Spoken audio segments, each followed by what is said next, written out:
I'm Raymond Spencer. I run the drill press, which cuts the ends of the center of the bowling pin Okay. and then also drills the holes to make sure that they're the right weight. And how long have you been here? I've been here 8 or 9 years. And I have to ask because it seems like the theme that's going right now is that there's a lot of family members that work together.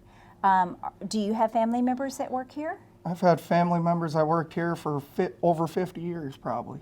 My grandma, my dad, my uncles, everyone. If you woke up and you had $1 billion, what would you do? Buy a lot of hunting land.